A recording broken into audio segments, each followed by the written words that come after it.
Hello, everyone. My name is Christina Werner, and welcome to my YouTube channel. Today, I have the honor of sharing with you some new products from Pretty Pink Posh. Some of them have been out for just a little bit of time for their Valentine's release, and others are brand new for their birthday release. I am a guest for their blog hop today, celebrating their 9 years of being a business, and I'm so excited to be participating in that. They sent me along all of these products that I'm showing you right now, and I'm going to be giving them all away. So if you would like a chance to win all of these products I'm showing you, plus the ones that I used today, unfortunately, those items will be used, but everything else will be brand new for the winner. So if you'd like to participate in the giveaway, make sure to check out the details down below in the video description. Okay, so Paulina over at Pretty Pink Posh asked me if I would participate in their 9th birthday blog hop celebration, and I said absolutely. I'd love to create a Valentine's Day card since it is happening right before Valentine's Day. So the items I'm using today have been out for a little bit, but they're so cute, and I wanted to include them for my card today. So I'm starting out with this die set that has a big XOXO. I've cut it out of some white cardstock. Now, this cardstock is cut to the exact size of a mini slimline card. So it is 3 1/8 inch high by 6 1/4 wide. Cut that out right out of the center of the cardstock. And now I'm cutting out a smaller piece of acetate that's larger than the XOXO, but smaller than the card front. And I'm adhering that to the back of this kind of shaker window that I've created. I want to have all of those really fun shaker bits to go right behind the XOXO and to make sure that it reads correctly, with XOXO. I'm going to make sure to use the interior pieces of those 2 letter O's. So in order to get those in the perfect spot, I put in the actual O that was cut out just as a placeholder, added some glue right in the center, and then placed the center of the O right over top. And then I kind of held down that center piece with my 2 fingertips and very carefully pulled up the letter right around it. And it didn't shift too much. It looks actually really great. And I did that for both of the letter O's for XOXO. So now I'm going to work on the back wall of my shaker card. Now, originally, I was going to have my ink blending be directly on the card base, but you'll see here in a minute it gets a little messy, and so I decided to actually cut that down. So ignore that piece of tape, but basically I drew on 2 little tick marks indicating the top and bottom of the letters, or just outside the top and bottom of the letters. And then I drew some lines in, and this was to give me a visual cue or a guide for how far I needed to take my blending. I'm using the colors Carnation and Cherry from Simon Says Stamp. Originally, I thought I would only need these 2 colors, but as I started blending things on, it was looking so beautiful. The pink was so just vibrant and bright, and the red came in. It was really nice, and the colors actually looked really similar to the shaker bits that I'm going to be using today. But I did want to bring in a little bit more depth of color, so I introduced a 3rd color. I brought in another color from Simon Says Stamp. I brought in the color Merlot, and I just blended that in from the bottom just a little bit, just to get a little bit of a deeper red right at the very bottom of the letters. Now, like I said before, I originally was going to have this be directly on the card base and build my shaker on top of it. But as you can see, it's getting pretty messy, and I didn't want those blended colors to show on the edges of the card, when you tip it in, onto the side. So I did trim that down smaller, and then it was time to start actually building the shaker element itself. So I grabbed some foam tape. Now, when I do my shaker cards, I like to double up the foam tape so that there's lots of space for all the bits inside to move around. So I just fold that foam tape over on itself. I just match up the 2 torn edges and then press them together all the way until it got that loop or fold at the bottom. And this particular shaker had the perfect size margins around that XOXO window to use the full width of foam tape. So I went around and very carefully cut each piece of foam tape so that it was perfect. I wanted the edges of the card to look nice and neat. So I decided to use my scissors to cut off those ends so they were nice and straight. I also brought in some more narrow strips that I cut down so that it was closer to the letters. Now I'm using the Valentine's Day mix from Pretty Pink Posh. Such a cute assortment of little clay elements. I think they're clay anyway. So I put in about half of the bag. I wanted a nice assortment of shaker bits. I shook that around until it was kind of flattened out a little bit more. And then I'm going to place my ink blended cardstock directly on top. And I'm going to press my fingertips around the edges to make sure that it comes in contact with the foam tape and really adheres down and sandwiches all of those shaker bits inside. So in order to put this on the front of my card, I put some additional adhesive on that blended piece just on the back. Use some Tombow Extreme adhesive for that. And then I took out the foam in my MISTI stamp positioning tool. I'm just using the corner of the MISTI. You could also use the corner of a scoreboard or anything like that. But I wanted to use the corner of my MISTI to help me get all of these lined up perfectly on my card base. So I pressed down my prepared card base, and now I have my shaker card completely built. The only thing left to do is to add a little bit more of a grading. I'm using Wild Berry cardstock from Spellbinders, and I'm heat embossing a grading from that stamp set that actually goes along with the XOXO dies.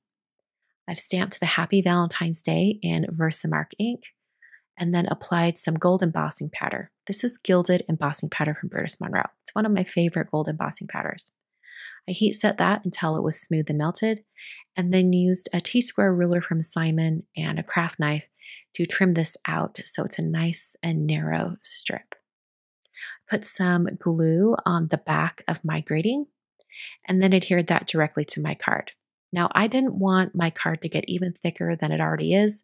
I want to send this in the mail, so that's why I used glue on that sentiment strip instead of putting a little bit of foam behind it. So like I said, I do want to mail this, so I grabbed a mini slimline envelope to test it out, and it does fit inside the envelope. However, it is very, very snug.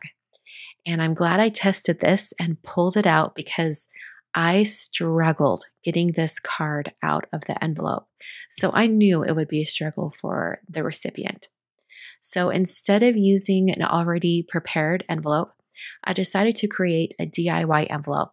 So I used that website that I shared with you in my All About Envelopes video to determine the dimensions for my custom envelope using the We Are Memory Keepers 123 punch board. So it actually turned out to be about an 8.5 by 8.5 piece of cardstock, and with the score line at around 3 5/8, I believe is what it was. But I just put in dimensions that were slightly larger than my finished card so that it would give me an envelope that could accommodate the thickness of my card. So then I assembled everything. I put some strong tape on the bottom flap of the envelope, peeled off the release paper, and then folded up that bottom flap. And this basically assembles my card. I'm just going to erase those pencil lines. If you need additional instruction on how to make your own envelope like this, please go to that All About Envelopes video. I'll have it linked up in the top corner. So my card slips inside, fits perfectly. It's easy to remove as well. So now I'm going to decorate my envelope. I'm using a stencil set from Pretty Pink Posh, and it actually has 3 stencils that you can kind of choose if you want to do XOXO or maybe X and heart. I decided to use the hearts. I thought that'd be really fun. So I adhered my stencil to the back of my envelope using a little bit of EZC tape. And then I took those same inks that I used before, actually just the pink and red. I didn't bring in the darker red this time. But for the X's, I used a little bit of that pink color. And then I aligned the heart stencil right over the top and blended on the red. I believe this color is cherry. And as I brought it in, I made sure to kind of fade it out as it reached a little further into the envelope. In order to really get a nice blended, colorful look on my envelope, you could leave it like this. I think that looks pretty great, but I wanted to have a little bit more of a solid color coming in from the edge. So then I brought in the same two colors of ink and I blended right over everything that I'd stenciled. So I'm bringing in first that pink color and then the red color. And that just intensifies everything right at the corner of the envelope and gives it quite a bit more of a colorful punch. So here is the basic kind of coloring or elements on my envelope. I'm just going to add some postage stamps and the recipient's address.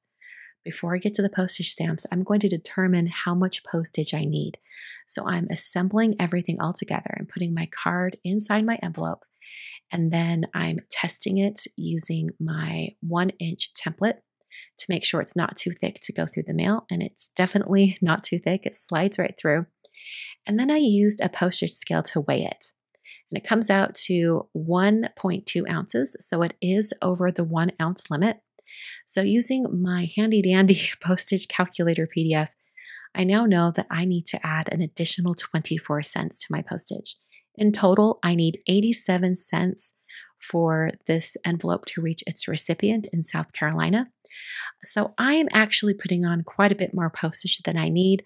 I probably could have eliminated that 10-cent stamp or even picked a smaller number instead of a forever stamp, but I really loved these colors on these postage stamps, so that's what I went with. I'm using the star color of metallic or pearlescent paints from Yuli Watercolors, and then I'm also using an oblique pen holder to write on Shanda's address. And a big thank you to Shanda for allowing me to use her address in MailArt. If you would like to submit your address for consideration, please see the link down below in the video description. I do delete all the addresses at the end of the month. So Shanda was actually the very first submission for February.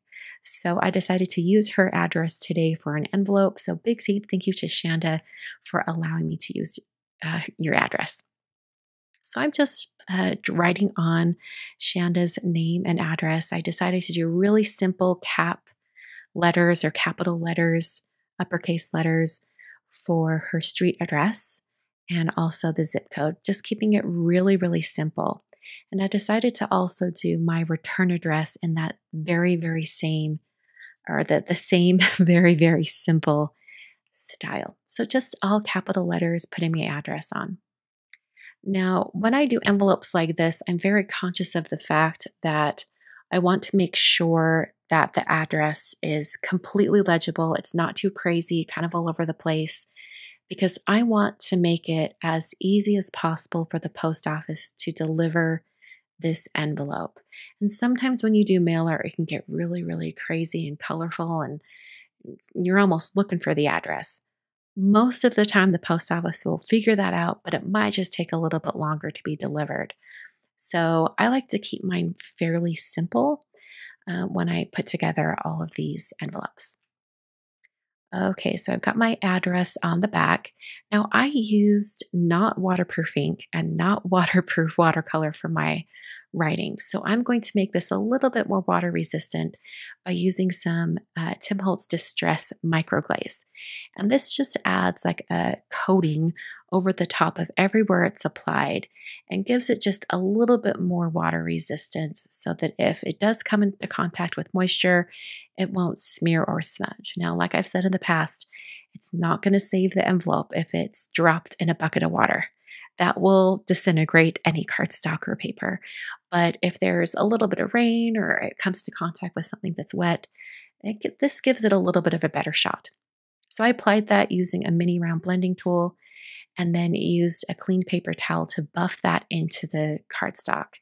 And that works really, really well. So here is my card and envelope set for today. I chose to do a Valentine's Day card, but Pretty Pink Posh has really fun birthday themed products that just came out. So I encourage you to go check those out. And also make sure you enter the giveaway to win the big package of products courtesy Pretty Pink Posh from me. I will mail it off to you no matter where you are in the world. Thanks so much for watching today. I will see you guys in another video very, very soon.